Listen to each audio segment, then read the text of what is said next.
Hey, thanks a lot for pressing click there and joining our conversation with Elizabeth Mitchell. Let me just briefly introduce you, Elizabeth. There'll be more biographical information in the post of which this video will be a part, so don't feel that I'm short shrifting you here. Elizabeth is a Los Angeles attorney who represents, is it the LA Alliance for Human Rights? Correct. In a suit against the city and the county, I think. Correct. For the ways in which the city and county have handled or mishandled a large and growing homelessness problem there, to which we've tried to pay some attention at the Giving Review.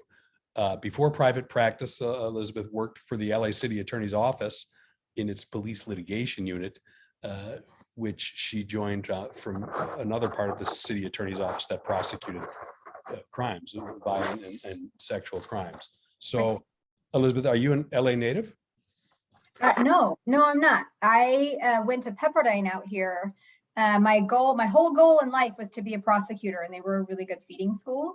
So I went to Pepperdine, and I've been in LA ever since. That was 2004. Oh my gosh. Okay. Well, where are you from? Where's home? I grew up in Northern California, really in the Central Valley, if you know anything about it, a little town called Merced. Oh, sure. Oh, yeah. Okay. I mean, I've heard of it. And you know what we picture, all of us, I'll speak for myself only. Sure. We hear of Pepperdine, yeah, the nice view of the ocean. So it's amazing. I never seen one.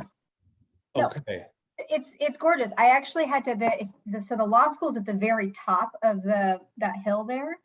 And so if you're up in the library trying to study, all you see is like 180-degree view of the ocean. Yeah. I had to study inside because if I studied by the window, it's all I wanted to do.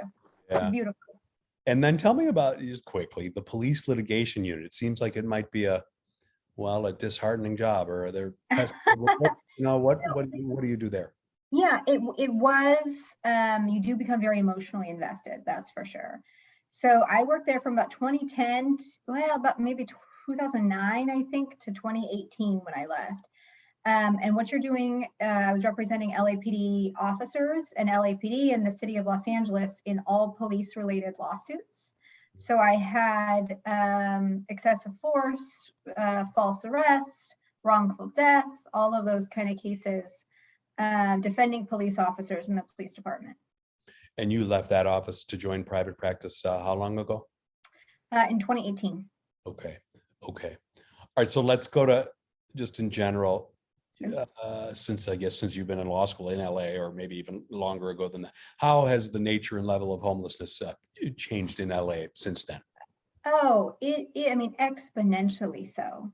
I have watched, I love Los Angeles. I lived in Santa Monica from 2004 to 2007. And I remember our local park across from where I lived when I was in law school, you had folks that were sleeping in the park regularly, but they weren't living there, right? I mean, that was kind of where they were taking breaks, or, maybe taking a nap during the day, but at night we're not sleeping there, right?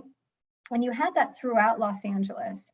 And in 2007, there was a settlement called the Jones Settlement, which really changed the way sort of homelessness was looked at in Los Angeles, and encampments in particular, right? And I think that's something to look at separately. And so under the Jones Agreement, you could have tents up between 9 p.m. and 6 a.m., but then during the day, they'd have to take them down. And so when I started in the city attorney's office in 2007, I hired there officially, I think, January of 2008, but I started working there in 2007. And that was the policy. And we understood kind of how it worked from a law enforcement perspective, because what I was doing, especially as a baby prosecutor, I was looking a lot of these quality of life laws, sort of the smaller misdemeanors in the beginning. And you saw a real kind of consistent effort by both law enforcement, by the Department of Sanitation, by others, of how they were addressing the homelessness crisis in particular, and encampments in general. And so that it worked well, particularly in Skid Row, because you had things like weapon sales, human trafficking, things that weren't really permitted to happen because people had to break down tents, right? And that's what I think was the big difference, is really the fact that encampments themselves have been allowed to just grow. I mean, you have entire structures that are being built on public property and in public sidewalks, and you sort of have, you know, homelessness begets homelessness, I think, here in Los Angeles. Because when you have people that are living in their streets, it's permitted to sort of live on a sidewalk, pitch a tent, and do drugs, for example, that's a lifestyle choice that is acceptable in Los Angeles. It brings more people to Los Angeles to continue that lifestyle choice. And I'm saying this not as like a, you know, sort of person on the outside looking in, but a person who spent a lot of time with deep love and empathy for individuals who are experiencing homelessness. I've been volunteering and been working in this space since the year 2000. So I understand the pitfalls well, and I see how homelessness has changed in Los Angeles as a result of evolving policies since the 2007 Jones settlement. Yeah. How did you come to represent the Alliance for Human Rights then? I assume related to that work you were doing? Yeah, so, well, it's sort of. I mean, as I said before, I represented police officers, and a lot of those were constitutional cases. So starting in, I think, whatever it was, 2009, 2010, when I started working in the police litigation division, I saw a lot of these lawsuits that were filed by activist groups, like LA CAN is a good example, Los Angeles Community Action Network, also known as CANGRAS. They just filed tons of lawsuits against LAPD for homeless related issues. And I saw a lot of those come through my shop. I never worked directly on them, but I was very aware of the constitutional issues surrounding them. I was aware of the policies by the city of Los Angeles in responding or not responding.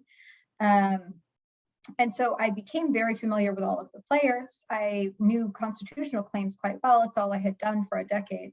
So after I left and went into private practice in 2018, there was this group of just really frustrated business owners, community members, service providers, nonprofits that kind of just talking amongst themselves, kind of this swirl. What do we do, right? There's been this never-ending cycle of court settlements that has led to just complete paralysis in the city of Los Angeles. How can we use the same court system to push back? And so through a mutual friend of mine who was familiar with the constitutional work that I did, they referred that group to me, and that's how we became connected. And that group, the Alliance, that's of course a nonprofit, the Alliance for Human Rights. Well, so the Alliance, it became the Alliance. At the time, it was just like a group of angry people. But the problem, I'm getting to the nonprofitness, the nonprofit. All of the suits you were referencing brought against the city with which you were familiar from working nearby, adjacent to, that's all philanthropically funded, correct? They're all nonprofit yes. lawsuits, essentially. Yeah. Right. All of these lawsuits that are brought by like all of these groups, Ground Game LA, K-Town for All, LA CAN, I could name group after group, they're all nonprofits. Yeah. And then in the suit, you sort of aggressively ask for a temporary injunction. I don't know how, it's probably common for people to ask for that, for litigants to ask for that, but it's not so common as for them to be granted. and you got one, or you're either one resulted in your suit. Were you surprised by that? Did you consider other options short of that, or how big a deal was that? Yeah, so we filed this case in March of 2020, about a year and a half ago.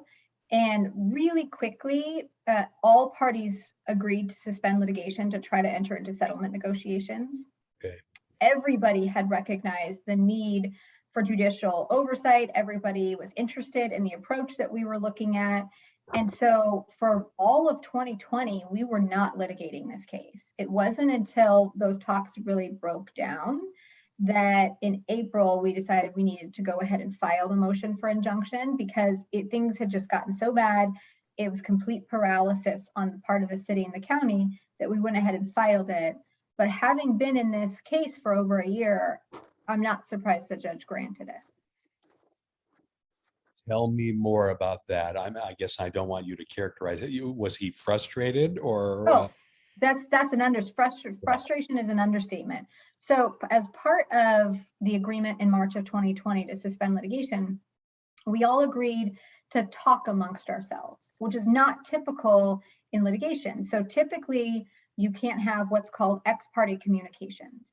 And that's where one side is talking directly with the court without other parties present. That's completely forbidden in litigation. However, because we were all working jointly towards a settlement, we all agreed to have these ex parte communications. So we were all in very regular contact with the judge, Judge Carter, who's just an amazing human being if you ever have an opportunity to talk to him. Okay. Now, many, I worked at a conservative foundation and a conservative think tank, have a law degree. Many would characterize that decision, that granting of the injunction, as activist. Mm-hmm. Do you accept that characterization, or is that fair? Or, how would you describe the decision? Yeah, so it's interesting because we recently had Ninth Circuit argument. So City and County appealed the injunction, and they made this argument to the panel that we were in front of. And the city attorney said something like that, this is nothing but judicial activism. And Judge Owens, who sits on the Ninth Circuit, said, sort of broke in and said, or you could call it judicial frustration. Because what is a district court supposed to do in this circumstance? Is he supposed to just let the city disintegrate further? What's he supposed to do? And I thought that was really poignant, because I will tell you, I have this very strong libertarian streak that is very skeptical of anything that I would perceive as judicial activism, right? That's not what judges are for. They're supposed to interpret the law and not make law. But in this case, and I don't believe Judge Carter is making law. I don't believe that this is judicial activism. I think this is a societal issue that has grown to the point of constitutional boundaries. And so, yeah, was he frustrated? There's no doubt in my mind. You read that 109-page order, there's no doubt in anybody's mind that he is beyond frustrated with the city and the county. And so as much as I might ordinarily be skeptical of such a hands-on approach, I don't see how we're going to get past anything else, how we're going to get past the insane humanitarian crisis that we have in front of us in Los Angeles in homelessness. And just to summarize the order, he was instructing, requiring the city to take certain steps to mitigate this problem. Oh yeah, requiring offers of housing or shelter to every single person in Skid Row, which is about 3,000 individuals, which includes mental health, which includes substance abuse disorder treatment. You have, in fact, him issuing an order to escrow $1 billion from the city of Los Angeles. All of that has been stayed pending the Ninth Circuit decision. We're still waiting on that appeal, but it sort of required the immediate offers of shelter, and sort of an opinion that once you do that, these municipal ordinances may stand, including the sleeping on the sidewalk restrictions. And then you have, in addition, a whole series of things they had to do, including audits and reports and that kind of thing. And the Ninth Circuit decision could really come any day. That's just pending. You're just waiting. Just waiting. Likely on the order of weeks, though, or could it really be any day? 3 weeks ago, after the argument, maybe 4 weeks ago, I had predicted we would get an order by the end of July. Oh, I was clearly wrong, because it's August 2nd and we haven't seen it. Yeah. But given the alacrity with which they acted in ordering the consolidated briefing schedule, ordering a very fast oral argument schedule, I thought it was a matter of weeks, not months, that we'll see this order. Okay. In your discussions with the parties to the lawsuit, I don't know if they ever asked your advice, but I will. But what could establishment philanthropy, I guess I'll call it, in Los Angeles have done differently to deal with this homeless problem? Oh man, I wish somebody in the city would ask me that question. Okay. It is really interesting because you have a lot of money in the city of Los Angeles, and you have a lot of folks who are interested in making a huge difference and are trying to figure out how. And so you have a history of big organizations, like United Way is the one that is up front, the top of mind here, because they have been all around this issue in Los Angeles. And I think they have they had and still have a real opportunity to affect change. Their name goes a long way with politicians. And so far, what they've done is fight against us every step of the way, advocating for positions that have not worked and have actually failed the city of Los Angeles and the county of Los Angeles, and both housed and unhoused individuals, and have privately admitted that they have failed, but are still publicly advocating for the same positions. And I will say, are continuing to fund these extreme nonprofit groups like LA Can, who are then turning around suing the city of Los Angeles, who are turning around and turning people out for protests or calling into city council meetings and calling council members disgusting and abhorrent and inhumane for even considering ordinances that would regulate public spaces. I mean, it's United Way is top of mind when I think of influential nonprofits that could really do good, but are not. Mm-hmm. And it seems like this is going to go on for years. Is this now a full-time vocation for you, or? It's become one. Yeah. We didn't set out that way, but it's, it seems the city of Los Angeles, the constituents of Los Angeles, even the unhoused individuals in Los Angeles are hungry for this type of approach.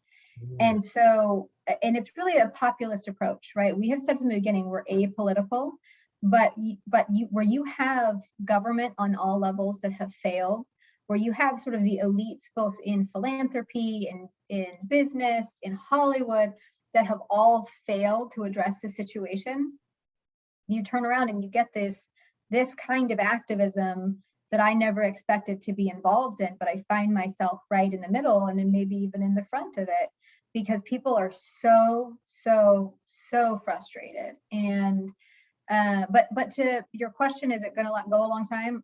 I don't think so. We're not that patient. I mean, I think this is going to move very, very quickly. Once we get an order from the 9th, I think we'll have a very quick turnaround on trial and pleading stages, because I know Judge Carter is almost 78 and is like done with this business. Okay. How about other cities? Are there lessons that could be drawn by those either in philanthropy or government or activist communities in other cities about how to handle problems like these, challenges like these? Oh man, I could spend 5 hours on that question. Oh my gosh, we have shorten it up a bit. I will say, what we're focused on here in Los Angeles, where goes LA, there goes the rest of the country. I've seen it 100 different times in 100 different circumstances, and this is a bad one. So the policy that we're focused on here in Los Angeles, I think other cities can really learn from, because we have seen, several dozen municipalities that have gotten to a functional zero of chronic homelessness using the same method by which we are pushing for. And I can give you, just off the top of my head, you look at the city of Bellflower, Whittier, Bakersfield, all of them are using the same approach of increasing shelters exponentially using a data-driven approach, wraparound services, including significant mental health and substance abuse, and then also regulation of public spaces. So you can say, listen, we love you, we have a spot for you, we want you to get better, but you can no longer stay here. It's not allowed. That's no longer a choice that you can make.